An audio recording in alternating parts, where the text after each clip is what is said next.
Yo, what's up, guys? It's Negan from Negan here with another Warrant Order. It's a video slash live stream. It's a video and a live stream. I just want to do a quick breakdown of the video itself, or of the game itself, really. So it's been 3 months since I've started playing this game.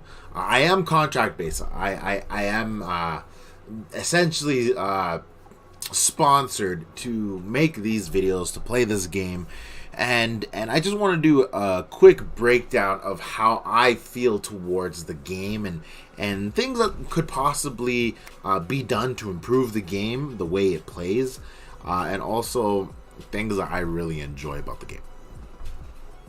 Excuse me, it's Christmas and I'm full of food and I'm tired, so I apologize for this. But this is a breakdown essentially of how I feel about the game.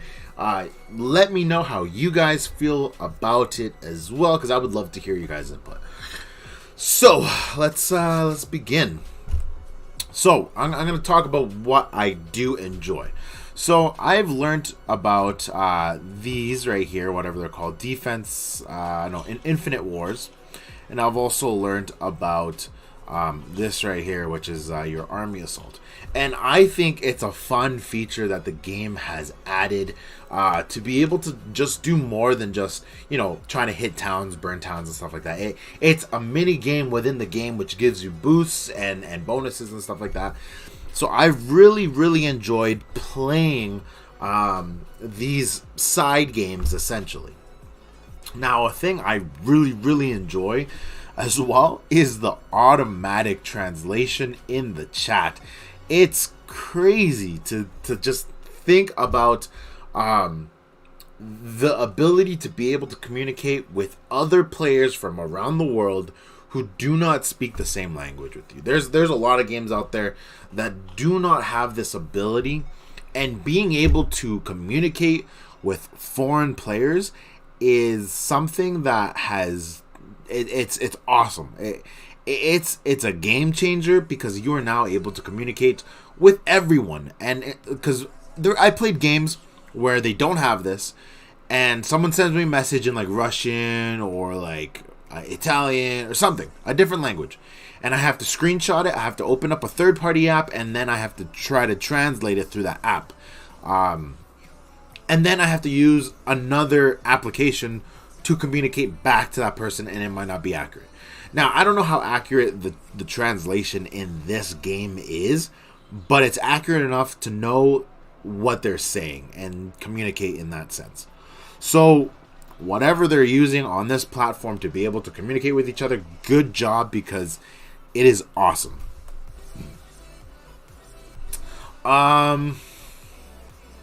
The mechanics of the game I really enjoy, like when you're off hitting towns and stuff, or you're in battles. I really enjoy seeing the amount of troops that you have and seeing them either deplete because they're losing, or seeing them crush your enemy.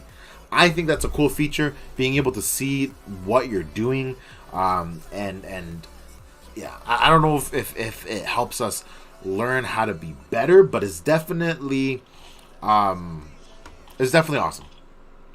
Now, in terms of knowledge, like research, military, it's not a lot, but it is expensive. But it's not a lot. Like it actually isn't too bad when it comes to how long of a tree it is. It's not long. There's other games out there where this is crazy long and expensive to upgrade. So far, it hasn't been too bad. I mean, it is a little bit expensive, but it's not that bad compared to other games.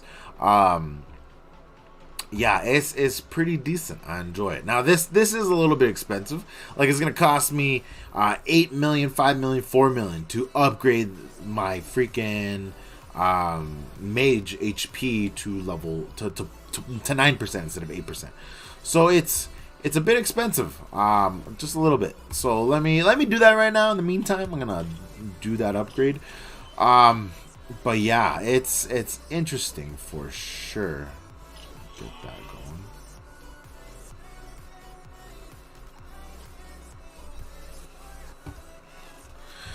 Now let's Oh yeah, and then there's just a lot to do. Like in here, you're mining some gems essentially, and use those gems to upgrade your whatever it's called over here. You use those to upgrade right here under the Star Palace. And so there's a lot of things that intertwine with each other. And for the most part, it's pretty good. It's interesting. Oh, I can upgrade this. Sick. Level 2. I can't upgrade it. But it's interesting. It's interesting to see how everything kind of works together.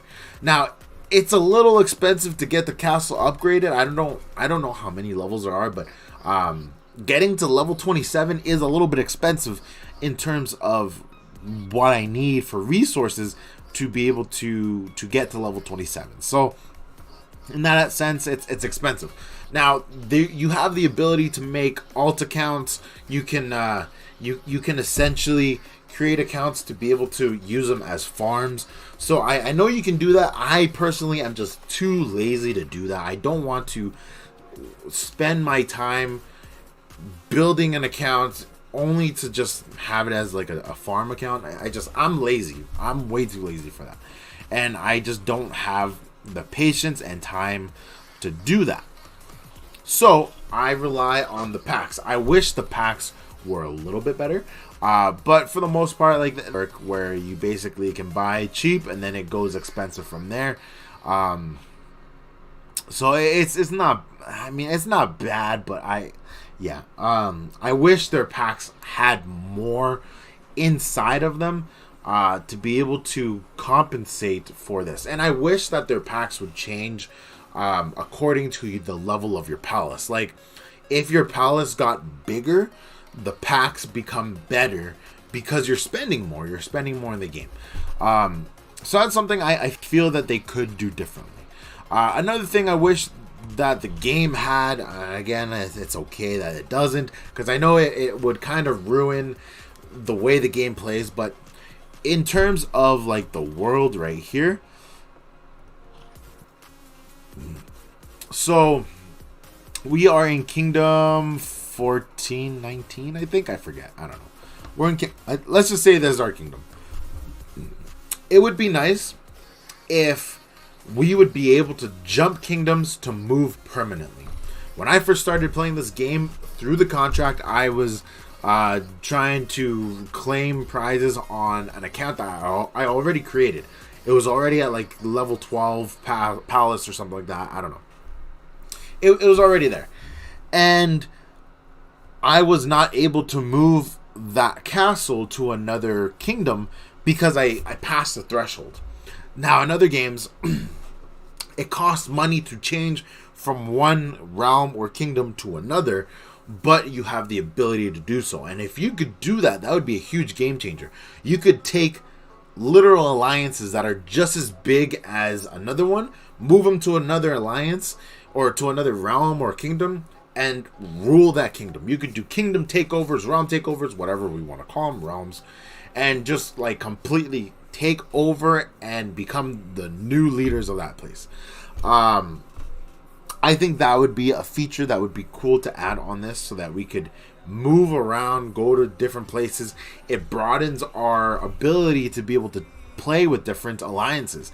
Like, there's a point where you grow so much and maybe your alliance just isn't up to your par of spending or how you play, and maybe you don't want to join another alliance within that realm.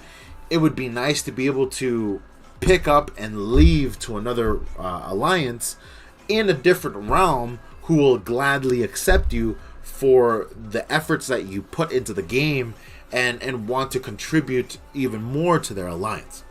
That would be a cool feature that they could definitely implement. I don't know how hard it would be, but I mean, there are other games out there that started off the way that this game is, where you cannot move, but then you can move afterwards, because they did an update to the game. So I think that's something that they could definitely do. Is it just would take some time to kind of think about it. Another thing I do not like, and I wish they could change this, is the boosts for the city buff of shielding. So this is going to expire in 23 hours. And here it says renders other lords unable to scout or attack you. But if I do this right here, peace shield effect cannot be stacked. If you use it, it will replace the one you're currently using. I do not like that. I like being able to stack my boosts. If I want a 10-day shield, if I want a 30-month or a 30-day shield, it would be nice to be able to stack the shields so that you can be shielded for sure and not have to worry. So I actually got burned. My shield dropped a couple days ago because there were some things that happened personally within my family, and I just could not tend to the game. And when I got on during that time, I actually got burned. I only got hit once from TKS. They hit me, so no hard feelings because you know it's a war game. You hit me, my shield dropped. Good for you for taking advantage of that. But in every other game I've played, I've always been able to stack shields, and normally I put on 2 weeks of shields. If I wanted to, if I could easily, like if you see how many gems I have, I could easily put on a 10-15 day shield if I want to. That's what I would do if I had the ability to do so. But because I can't, I have to constantly be aware that my shield will drop in 3 days, and right now it's 23 hours, and I don't want to spend 2,400 gems just so I can essentially lose a 24-hour shield to just add 3 shields when it could be 4 days. So that's the one peeve I do not like about the shielding system on this. Yeah, I would definitely change this if I had the ability to do so. All the other stuff is kind of cool, like the other buffs, like Battle Fog. This will protect your town from being, like, people can't scout you, which is cool. So if my shield was off and this was on, they can't scout. They can still attack me, but they don't know what I have in my town. And then you have all these other, like, expanding troops, which is always nice. Attack bonus, HP bonus. I think there's a defense somewhere. I don't know. But those are always nice to have, and a lot of games have those kind of boosts as well. The whole alliance thing, I like when there's organization within the alliance. So let's take a look at alliance members. So here, White Knight is the current leader of the alliance, and he also shares this leadership with Precise. So those two share the leadership, but you have your deputies, you have your officers, you have your elite, and then you have members. So there are 40 members. They all have lower ranks. You have your elites, which are lower but higher, and then you have your officers, which are oh, I'm an officer. I'm not even a deputy. That is, oh, I need to talk to someone about that because I need a T4 ranking. Okay, we'll see about that. Anyways, I'm currently an officer in the alliance, which is not good. But I will talk to someone about this, and we'll see what happens. But anyways, I think that the organization within this is definitely a fun feature to have. So yeah, so the game, it's fun, it's enjoyable. I've had some fun times with the game, but it's interesting. Would I play this on my off time? And currently I do, because of the contract I have. I want to be able to grow and try to help the War and Order community as much as I can with the knowledge that I guess I've been learning and know and take from other games. I know that there are a lot more people out there that are more knowledgeable than I am. And I try to watch videos from other players as well. There aren't a lot of great content creators, in my opinion, out there that make great videos about the game. It's kind of, I'm sorry guys, but it's not that great, honestly. So it kind of bores me. So trying to learn from them is gut-wrenching a little bit. So I try to learn as best as I can from my own. But, yeah. Anyways, I thought I would just make this quick little video about the game itself, how I've been doing. Overall, the game has been enjoyable. I've enjoyed it. Will I keep playing if the contract doesn't renew? I don't know. I want to say yes, just because I have certain agreements with the game that allows me to play, the game, and it is enjoyable. But I'm busy with other things, and as you can see, this month was a busy month for me. I kind of procrastinated these videos and left it to the very last minute. But yeah, if I didn't have other commitments, this game would probably be something I would probably focus on. But because of other commitments, other requirements from other, real life and other games that I play, it makes it difficult to try to focus just on one, because I'm trying to multitask essentially. Also, I'm new to the game, so trying to make specific videos, tutorials is hard for me. Whereas I could do live streams like this and play, and you guys can watch what I do. It's just not as fun or as entertaining or grasping, because those streams are an hour long, and there's a lot that happens within an hour, and it's a very slow pace hour. Whereas these videos that I make, tutorials and stuff, are broken down. It takes about 40 minutes to make, but then I got to do the editing and all that, so it takes time. So this is a live stream, but it's actually not that long of a stream. I feel like I haven't been streaming that long. It's only 16 minutes long, and it's more of a review of how the game has been for the last 3 months. So yeah, so this is my take on the game. I think there's things that they can improve. There are things that they should definitely leave, and it's awesome, and I love it. But yeah, definitely room for improvement. Will they take this into consideration? Probably not, but it is what it is. Anyways, I gotta get going. Today is Christmas Day. It's currently 7:23 p.m. So I gotta get back to my family and enjoy the rest of my Christmas with them. I hope you guys had a great Christmas. Comment down below what you guys think about the game, how you've enjoyed watching me play it or haven't enjoyed me watching me play it. What you think, what can change, what can be better on your opinion. I would like to know. Anyways, I'll catch you guys later. Take care, peace out, and I'll see you guys in the next one.